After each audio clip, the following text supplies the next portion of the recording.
क्या हो अगर एक अकेली लड़की को एक अनजान शहर के एक बहुत ही महंगे इलाके में किराए पर एक फ्लैट मिल जाए, और वो भी उस एरिया के बाकी सभी फ्लैट से मात्र आधे दाम पर। तो ऐसे में क्या उस फ्लैट में कोई दिक्कत है, या फिर ये उस लड़की की किस्मत थी? वेल, आज की ये कहानी एक ऐसी ही सच्ची घटना के ऊपर है जिसमें एक लड़की ने किराए पर एक फ्लैट लिया, और कुछ पैसे बचाने के चक्कर में फिर जो उस लड़की के साथ हुआ, उसे देखकर और उसके बारे में जानकर आपके भी रोंगटे खड़े हो जाएंगे। तो बिना समय गवाए कहानी को शुरू करते हैं। तो ये कहानी है आज से करीबन 2 साल पहले की, जब शिवानी की दिल्ली में नई नई जॉब लगी थी। अब न्यू जॉब के कारण उसे अपने घर से नई दिल्ली में शिफ्ट होना पड़ा था। शिवानी के लिए दिल्ली बिल्कुल नई जगह थी। वो आज से पहले कभी भी दिल्ली नहीं आई थी। ये उसका पहली बार था जब वो दिल्ली आई थी। दिल्ली आते ही उसने सबसे पहले जो काम किया वो था अपने रहने के लिए एक अच्छी सी जगह खोजना। तो शिवानी ने भी दिल्ली आते ही सबसे पहले यही काम किया। शिवानी की ज्वाइनिंग महीने की पहली तारीख से थी, लेकिन वो दिल्ली 25 तारीख को ही आ गई थी, और इन्हीं बचे हुए 5-6 दिनों में उसे अपने लिए रहने का बंदोबस्त करना था। शिवानी के लिए जो सबसे बड़ी प्रॉब्लम थी वो थी कि दिल्ली में वो किसी को भी नहीं जानती थी। ना ही उसका यहाँ पर कोई दोस्त था, और ना ही कोई फैमिली कोई नहीं था जो उसकी मदद कर सकता था। तो शिवानी को लगभग 2 दिन अपने लायक फ्लैट ढूंढने में लग गया। उसकी अभी नई नई जॉब लगी थी, तो इसीलिए उसके पास अभी थोड़ा बजट इशू भी था। उसे जो फ्लैट चाहिए था वो उसे 10 से 15 हजार के बीच में चाहिए था, लेकिन दिल्ली में उस समय पर फ्लैट की स्टार्टिंग प्राइस ही 18,000 से थी। तो ये भी उसके पास एक परेशानी थी। फिर आखिरकार बहुत ढूंढने पर उसे एक फ्लैट मिला 17,000 रुपए में, लेकिन वो फ्लैट बिल्कुल भी अच्छे कंडीशन में नहीं था। मतलब कि उस फ्लैट की साफ सफाई बिल्कुल भी नहीं थी, सामान बिखरे पड़े थे। लेकिन फिर भी शिवानी सोचती है कि यार चलो ठीक है, मुझे वैसे भी कौन सा दिन भर यहां पर रहना है, बस रात को सोना है और दिन भर तो मुझे ऑफिस में ही रहना है। और बात रही साफ सफाई की, तो वो मैं खुद से ही कर लूंगी। ये सोचकर शिवानी उस फ्लैट को लेने का सोचती है, लेकिन फिर वो एक बार सोचती है कि यार अभी तो मेरे पास 2-3 दिन टाइम बचा ही है, तो क्यों ना थोड़ा और फ्लैट देख लिया जाए, क्योंकि वो उस फ्लैट से बिल्कुल भी सेटिस्फाइड नहीं थी जिस जगह पर वो फ्लैट था। और जैसा वो फ्लैट था वो उसे बिल्कुल भी पसंद नहीं था। इसीलिए वो अगले दिन भी फ्लैट की तलाश में निकलती है, और उस दिन उसे एक फ्लैट मिलता है जो कि 2 BHK का होता है। वो फ्लैट दिखने में भी बहुत ही अच्छा था, मतलब कि साफ सफाई, हर सामान बिल्कुल अपने जगह पर। और इतना सब कुछ होने के बाद भी उस फ्लैट का रेंट मात्र 12,000 था। इस फ्लैट के मिलने से शिवानी बहुत ही ज्यादा सरप्राइज थी, लेकिन कहीं ना कहीं वो बहुत ही ज्यादा शॉक्ड भी थी, क्योंकि उस एरिया में हर फ्लैट 25 से 30 हजार रुपए के रेंज में था, लेकिन यह फ्लैट उसे मात्र 12,000 में मिल रहा था। उसे समझ नहीं आ रहा था कि आखिर कोई उसे इतना अच्छा फ्लैट इतने सस्ते रेट पर क्यों दे रहा है। शिवानी को इस फ्लैट को लेकर थोड़ा डाउट भी आ रहा था, लेकिन अब उसके पास बिल्कुल भी टाइम नहीं था। या तो उसे उस बेकार से फ्लैट में जाना था, या फिर ये फ्लैट जो कि वेल मेंटेन था और एक बहुत ही अच्छे जगह पर भी था, इसका किराया भी काफी कम था। तो फाइनली शिवानी ये डिसाइड करती है कि वो इसी 12,000 वाले फ्लैट को ले रही है, और वो पैसे देकर अगले ही दिन वहां पर शिफ्ट हो जाती है। शिवानी को उस घर का इंटीरियर काफी ज्यादा पसंद था। उस घर में एक हॉल, एक रूम, एक मास्टर बेडरूम और एक बालकनी भी था। उस घर में उसे बहुत ही अच्छी वाइब भी आती थी। तो वो जिस दिन उस फ्लैट में शिफ्ट करती है, उसी दिन वो अपने सभी सामान को भी घर में अच्छे से फिक्स कर लेती है। अब उसे अगले 2 दिनों में ऑफिस भी ज्वाइन करना था, तो उसके लिए भी उसे कुछ शॉपिंग करनी थी, जैसे कि कपड़े, शूज, और घर के लिए भी कुछ खाने पीने की चीजें लेनी थी। तो ये सभी कुछ करके शिवानी पहली तारीख को पहले दिन ऑफिस जाती है, और उसके ऑफिस का पहला दिन काफी अच्छा रहता है। और अब करीबन 4-5 दिन ऐसे ही बीत गए। अब शिवानी बहुत ही ज्यादा बिजी रहने लगी थी। वो दिन भर ऑफिस जाती और शाम को ही घर आती, और घर आकर भी वो जल्दी से खाना बनती और खाकर सो जाती। पूरे हफ्ते वो यही रूटीन फॉलो करती, और फाइनली अब आता है वीकेंड। तो वीकेंड पर शिवानी के पास करने को कोई भी काम नहीं होता है, क्योंकि जैसा कि हमें पहले से पता है कि शिवानी का दिल्ली में कोई भी दोस्त या फैमिली कोई नहीं होता है। और ऑफिस ज्वाइन किए अभी उसे बहुत ज्यादा टाइम भी नहीं हुआ था जो ऑफिस के लोगों से उसकी एक अच्छी बॉन्डिंग बन पाए। इसीलिए वो घर पर इन 2 दिनों तक बिल्कुल फ्री बैठी हुई थी। पहले दिन तो उसने अपना दिन बुक्स पढ़कर, टीवी देखकर, फोन चलाकर, सोशल मीडिया यूज करके काट लिया। लेकिन फिर अगले दिन यानी कि संडे को भी उसके पास दोबारा से कोई काम नहीं था, और वो घर में बोर हो रही थी।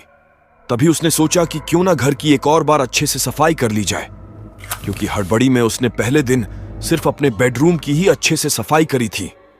बाकी पूरा घर उसने अच्छे से साफ नहीं किया था। तो वीकेंड पर वो सफाई करने का फैसला करती है। अब वो सबसे पहले दोबारा से अपने बेडरूम को साफ करती है, फिर वो दूसरे रूम को साफ करती है, फिर हॉल को, और लास्ट में वो किचन की सफाई करती है। किचन के बगल में ही बालकनी थी। अब शिवानी जैसे ही बालकनी की तरफ जाती है तो उसे वहां बगल में एक छोटा सा गेट दिखाई देता है, एक गेट जो कि काफी समय से बंद पड़ा था। शिवानी ने सोचा कि शायद ये कोई स्टोर रूम वगैरह होगा, और जब उसने उस गेट को खोला तो उसके अंदर एक प्रॉपर रूम होता है। और ये देखकर शिवानी बहुत ही ज्यादा हैरान हो गई थी। उसे कुछ समझ नहीं आ रहा था कि आखिर ये है क्या, क्योंकि उस एरिया में 12,000 में 2 BHK का फ्लैट मिलना लगभग इम्पॉसिबल था, और यहां तो उसे एक स्टडी रूम एक्स्ट्रा मिल गया था। ये देखकर शिवानी बहुत ही ज्यादा हैरान होती है, और उसे ये थोड़ा अजीब भी लगता है, क्योंकि उसके ऑफिस में भी कुछ लोगों ने उसे यही कहा था कि इस एरिया में 12,000 में फ्लैट मिलना इम्पॉसिबल है। खैर, उस समय शिवानी इन सब बातों को इग्नोर करती है और उस छोटे से स्टडी रूम के अंदर जाती है। और जैसे ही वो वहां पर जाती है तो वो देखती है कि रूम में थोड़ी बहुत चीजें रखी होती है, जैसे कि साइड में एक छोटा सा ट्रंक होता है और पूरे के पूरे कमरे में घनघोर अंधेरा फैला होता है। अब जैसे ही शिवानी को वहां पर रखी चीजें सही से नजर नहीं आने लगती है तो वो अपने मोबाइल की फ्लैशलाइट को ऑन करती है और उस कमरे के चारों तरफ घूम कर देखती है। उस रूम में उसे सभी नॉर्मल चीजें ही दिखाई देती है, लेकिन उस कमरे के बीच में एक कुर्सी रखी हुई होती है।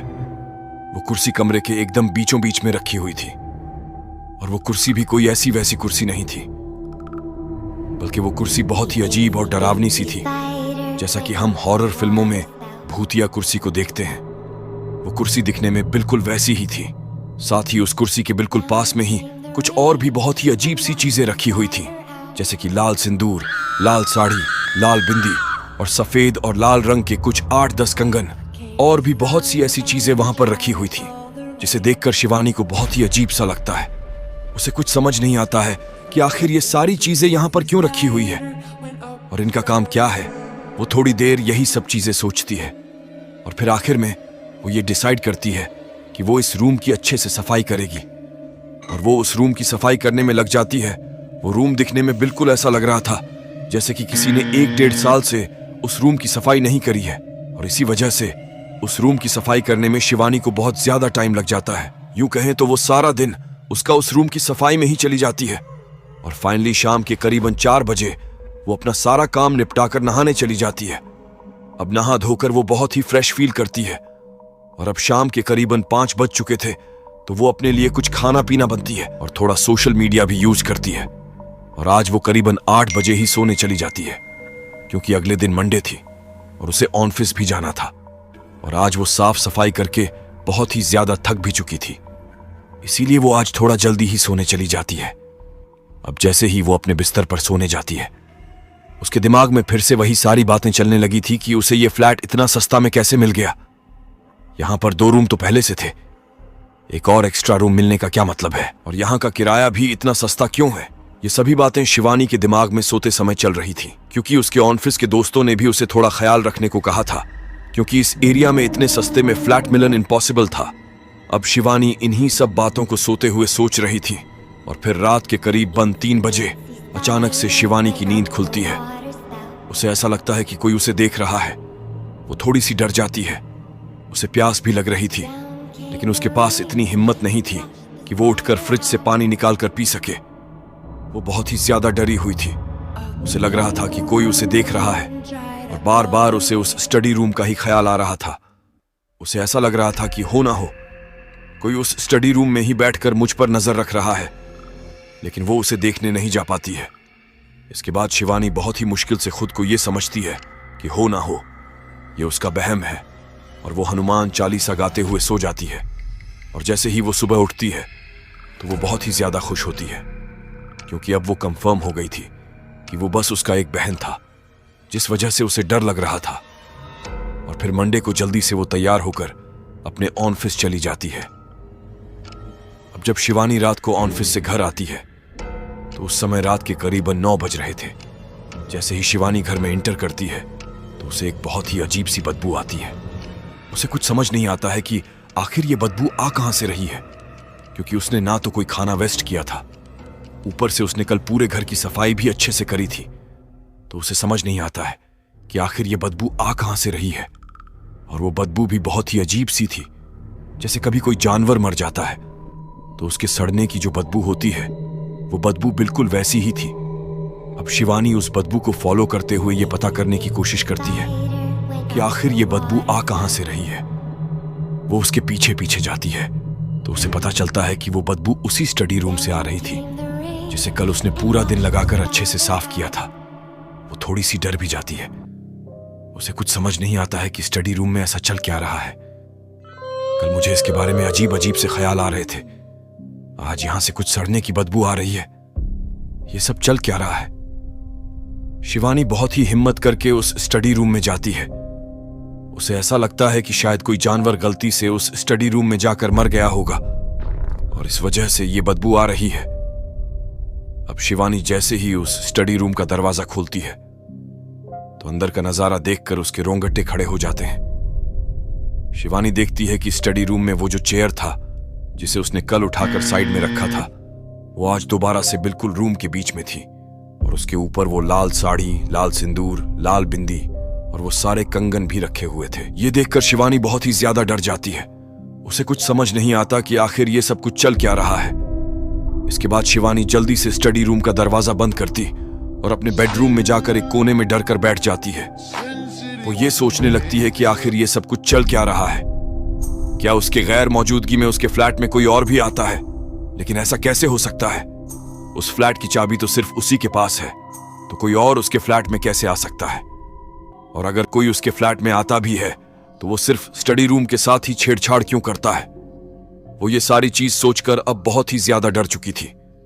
शिवानी के दिमाग में ये सभी चीजें चल ही रही थीं कि अचानक से उसे ख्याल आता है कि वो ऑनर को कॉल करें और वो अपने ऑनर को कॉल करके उनसे पूछती है कि अंकल, क्या आपने मेरे फ्लैट की चाबी किसी और को भी दे रखी है?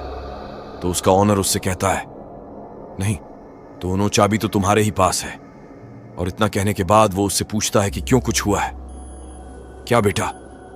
तब शिवानी अपने ऑनर को उसके साथ हुई और स्टडी रूम के बारे में सारा कुछ बताती है। अब जैसे ही शिवानी ने स्टडी रूम का नाम लिया तो वो ऑनर शिवानी से पूछता है कि तुम स्टडी रूम में क्यों गई थी? मैंने तुम्हें 2 BHK कहकर वो फ्लैट दिया है, तो तुम उसे 2 BHK ही समझो। तुम समझो कि वहां पर कोई स्टडी रूम है ही नहीं और आज के बाद से कभी भी तुम उस स्टडी रूम में मत जाना। शिवानी का ऑनर उसे बहुत ही सख्त लहजे में उसे उस स्टडी रूम में जाने से मना करता है और ये कहकर उसका ऑनर फोन काट देता है। ऑनर के इस रवैये से शिवानी को अब थोड़ा थोड़ा डर लगने लगा था। उसे कुछ समझ नहीं आ रहा था कि आखिर उसके ऑनर ने उसे उस रूम में जाने से मना क्यों किया है, और तो और उस रूम में ऐसा क्या है जो उसे वहां पर जाने से मना किया जा रहा है। क्या उसका वहां पर रुकना सही रहेगा या उसे कहीं और शिफ्ट कर लेना चाहिए? ये सभी चीज शिवानी के दिमाग में चल रही थी और उसे बहुत ही ज्यादा डर भी लग रहा था, क्योंकि जो कुछ भी उसके ऑफिस के दोस्तों ने उससे कहा था कहीं ना कहीं वो सच होता हुआ नजर आ रहा था। शिवानी को ऐसा लगता है कि जरूर इस फ्लैट में कुछ ना कुछ तो गड़बड़ है। शिवानी बैठकर ये सभी बातें सोच ही रही होती है कि तभी अचानक से पहली बार उसे एक आवाज सुनाई देती है। वो आवाज एक पायल की आवाज होती है जो कि उसके हॉल से आ रही थी। उसे ऐसा लगता है कि कोई औरत है जो कि उस पायल को पहन के उसके हॉल में गोल गोल घूम रही है। वो पायल की आवाज उसे अभी भी आ रही थी। शिवानी पहले से ही डरी हुई थी और जब से उसे ये आवाज आने लगी थी उसकी हालत और भी खराब होने लगी थी। वो इतनी ज्यादा डर चुकी थी कि वो अपने कमरे से बाहर जाकर भी नहीं देख पा रही थी कि बाहर कोई इंसान है या फिर जैसा कि उसके दोस्त बता रहे थे कोई आत्मा या फिर कोई भूत। शिवानी इन बातों को सोच सोच कर बहुत ही ज्यादा डर जाती है और डर की वजह से वो अपने बिस्तर पर जाकर कंबल ओढ़ के बैठ जाती है। उसे ऐसा लगता है कि कंबल के अंदर बैठने से जो भी है वो पास नहीं आएगा और शिवानी अपने बिस्तर पर बैठकर हनुमान चालीसा पढ़ने लगती है। लेकिन धीरे धीरे वो जो पायल की आवाज थी अब वो और भी ज्यादा बढ़ते जा रही थी। पहले उसे किसी के चलने की आवाज आ रही थी, लेकिन अब वही आवाज दौड़ने में बदल जाती है। जैसे ही वो आवाज दौड़ने में बदलता है उसी के साथ ही चूड़ियों की भी आवाज आने लगती है। अब उसे चूड़ी और पायल दोनों की आवाज एक साथ आने लगी थी और ये सुनकर शिवानी का डर से बुरा हाल हो जाता है। वो कुछ समझ नहीं पा रही थी कि आखिर उसके साथ ये हो क्या रहा है। वो इतना ज्यादा डर चुकी थी कि अब उससे हनुमान चालीसा भी सही से नहीं पढ़ा जा रहा था। वो बस यही प्रार्थना कर रही थी कि वो जो भी है वो बस उसे नुकसान ना पहुंचाए। तभी अचानक से शिवानी है गौर करती है कि वो जो कुछ भी है वो उसके रूम के अंदर नहीं आ रही थी, क्योंकि शिवानी ने अपने कमरे में भगवान का एक छोटा सा मंदिर बनाकर रखा था, जहां पर वो रोज पूजा किया करती थी। इसी वजह से शिवानी को थोड़ा सा कॉन्फिडेंस मिलता है और फिर जैसे तैसे करके वो रात कटती है। और फिर अगले ही सुबह शिवानी उठते ही सबसे पहले अपने ऑफिस के दोस्तों को कॉल करती है और वो उन्हें कॉल करके अपने घर पर बुलाती है। और जब उसके दोस्त उसके घर पर आते हैं तब जाकर शिवानी दरवाजा खोलती है, वरना उससे पहले उसके पास इतनी भी हिम्मत नहीं थी कि वो उठकर अपने बिस्तर से भी नीचे उतर सके। खैर, अभी तक शिवानी ने अपने किसी भी दोस्तों को इस बारे में कुछ भी नहीं बताया था। उसने बस उनसे कहा था कि मुझे थोड़ा काम है, तुम लोग मेरे घर आ जाओ जल्दी से। अब जब शिवानी के दोस्त उसके घर पर आते हैं तो वो उन्हीं के साथ ऑफिस जाती है। ऑफिस जाकर शिवानी पूरा दिन यही सोचते रहती है कि अब मैं क्या करूं। अब उसके पास बिल्कुल टाइम भी नहीं था कि वो कहीं और फ्लैट देख सके, या फिर दिल्ली में उसका कोई था भी नहीं जहां जाकर वो रह सके। और जो 2-3 उसके दोस्त बने थे वो भी लड़के ही थे और उन्हें भी वो 2-3 दिनों से ही जानती थी, तो उनके साथ भी रहने में वो सेफ फील नहीं कर रही थी। कुल मिलाकर शिवानी को कुछ समझ नहीं आ रहा था कि अब उसे क्या करना चाहिए, क्योंकि पिछले रात जो कुछ भी उसके साथ हुआ था वो बहुत ही ज्यादा डरावना था। शिवानी की जगह पर कोई भी होता तो उसका डर से यही हाल होता जो कि शिवानी का था। खैर, अगली सुबह दोबारा से वो अपने ऑफिस जाती है और आज का पूरा दिन भी वो ऑफिस में वही सब चीज सोच रही होती है। वो सोच रही होती है कि जो कुछ भी उसके साथ पिछले रात हुआ उससे वो छुटकारा कैसे पाए। साथ ही उसके मन में ये ख्याल भी आ रहा था कि क्या जो कुछ भी उसके साथ रात में होता है वो सच है या फिर कोई उसे डराने की कोशिश कर रहा है, ताकि इतने सस्ते में जो फ्लैट उसे मिला है वो डर के उसे छोड़ दे और ये फ्लैट किसी और को मिल जाए। यही सब बात शिवानी पूरा दिन ऑफिस में सोचती रहती है। और फिर आज भी रात के करीबन 8:30 बजे तक शिवानी घर पहुंच जाती है और जाकर वो जल्दी से सो जाती है, क्योंकि पिछले रात उसकी नींद पूरी नहीं हुई थी। तो आज वो थोड़ा जल्दी सोने का ट्राई करती हूँ। शिवानी को नींद आज जल्दी ही आ गई थी, लेकिन फिर रात के करीबन 1 बजे शिवानी की अचानक से नींद खुलती है और आज भी उसे वहीं सभी आवाजें सुनाई देती है। शिवानी उस आवाज को सुनते ही दोबारा से डरने लगी थी। आज तो उसे और भी ज्यादा डर लग रहा था, क्योंकि उसके साथ इतना सब कुछ होने के बावजूद भी अब तक उसने इस बात को किसी के साथ भी शेयर नहीं किया था। उसे डर था कि अगर आज उसे कुछ भी होता है तो क्या होगा। खैर, डर में वो दोबारा से हनुमान चालीसा पढ़ने लगती है और जैसे तैसे करके आज की रात भी वो काट लेती है। और सुबह उठते ही जल्दी से तैयार होकर वो अपने ऑफिस के लिए चली जाती है। खाना पीना भी वो बाहर ही खाती है। अब जब ऑफिस में दोपहर का लंच होता है तो शिवानी के जितने भी दोस्त थे वो सभी एक दूसरे के साथ अपना लंच शेयर किया करते थे, लेकिन शिवानी आज लंच लेकर अपने ऑफिस नहीं गई थी। और तभी शिवानी की एक फ्रेंड, जो कि अभी कुछ ही दिनों पहले बनी थी, वो शिवानी को अपना खाना ऑफर करती है, क्योंकि उसे पता था कि शिवानी यहां पर अकेले रहती है। तो शिवानी ने उसका ही लंच खाया और उसने थोड़ा खाना शिवानी को घर ले जाने के लिए भी आज दे दिया था, क्योंकि जैसा कि मैंने बताया शिवानी अकेले रहती है, ये उसे पता था। और उसने शिवानी से कहा कि यार, तू ये थोड़ा खाना बचा है, इसे ले जा, क्या तू रात में खाना वाना बनाएगी। तो शिवानी ने भी उसे थैंक्स कहा और वो खाना लेकर चली गई। शिवानी आज घर पहुंचते पहुंचते बहुत ही ज्यादा थक गई थी, क्योंकि वो पिछले 2 रात से अच्छे से सोई नहीं थी और वो एक ही चीज को बार बार सोच रही थी। इसीलिए आज शिवानी घर जाते ही वो टिफिन अपने बेड के किनारे वाले टेबल पर रखकर सो जाती है। और हर दिन की तरह आज भी रात के करीब 1 बजे शिवानी की नींद टूटती है। और आज जो शिवानी के साथ जो हुआ उसे देखकर शिवानी खुद भी बहुत ही ज्यादा हैरान हो गई थी, क्योंकि आज वो सभी आवाज हॉल से नहीं बल्कि शिवानी के रूम से आ रही थी। ये देखकर शिवानी बहुत ही ज्यादा डर जाती है और वो अपने बेड पर ही कंबल को कस के पकड़कर बैठ जाती है। उसने कंबल को इतनी जोर से पकड़ रखा था कि अगर कोई उसे पीछे से भी खींचे तो कंबल जरा सा भी ना हिले। शिवानी ने इतने कस के उस कंबल को पकड़ रखा था। अब शिवानी इतनी ज्यादा डर गई थी कि वो आज हनुमान चालीसा पढ़ते पढ़ते ही रोने लगी थी, लेकिन उसके पास इतनी हिम्मत बिल्कुल भी नहीं थी कि वो पीछे मुड़कर देख सके कि आखिर मेरे पीछे कौन है, क्योंकि आज उसके पीछे से कुछ अजीब अजीब सी आवाज आ रही थी, जैसे कि कभी गिलास गिरने की आवाज तो कभी कुछ चबाने की आवाज, जैसे कि कोई इंसान उसके पीछे बैठकर कुछ खा रहा हो। ऐसी ऐसी आवाजें आज शिवानी को आ रही थी, लेकिन शिवानी पीछे मुड़कर ना देखने का फैसला करती है। वो सोचती है कि जब तक मेरे रूम में सुबह की रोशनी नहीं आएगी तब तक मैं पीछे मुड़कर नहीं देखूंगी। और शिवानी पूरी रात कंबल को वैसे ही पड़े हुए अपने बिस्तर पर बैठी रहती है और जैसे ही सुबह होता है शिवानी को लगता है कि अब मैं पीछे मुड़कर देख सकती हूं। अब जैसे ही वो पीछे मुड़ के देखती है और जो पीछे मुड़कर उसने देखा उसे देखकर उसकी भी रूह कांप गई। शिवानी ने देखा कि जो लंच उसकी फ्रेंड ने उसे खाने के लिए दिया था वो लंच टेबल पर रखा हुआ था, जिसे शिवानी ने नहीं खाया था, लेकिन वो लंच खुला हुआ था और उसके अंदर जो चीज थी वो भी बिखरी हुई थी और वो लंच लगभग खाली था। तभी शिवानी को याद आता है कि इस लंच में चिकन रखा हुआ था। शिवानी ये सब देखकर बहुत ही ज्यादा डर जाती है और अब उसे ये कंफर्म हो गया था कि उसके अलावा भी यहां पर कोई और है। शिवानी आज और दिनों की तुलना में आज बहुत ही ज्यादा डर गई थी और उसने जल्दी जल्दी से सब कुछ लिया और ऑफिस चली गई। आज वो ऑफिस समय से बहुत पहले ही पहुंच गई थी और वो ऑफिस पहुंचकर अपने दोस्तों के आने का इंतजार कर रही थी। और जैसे ही आज उसके सभी दोस्त आते हैं तो शिवानी उन सभी को बुलाकर सबसे पहले अपने साथ घटी सभी घटना के बारे में बताती है।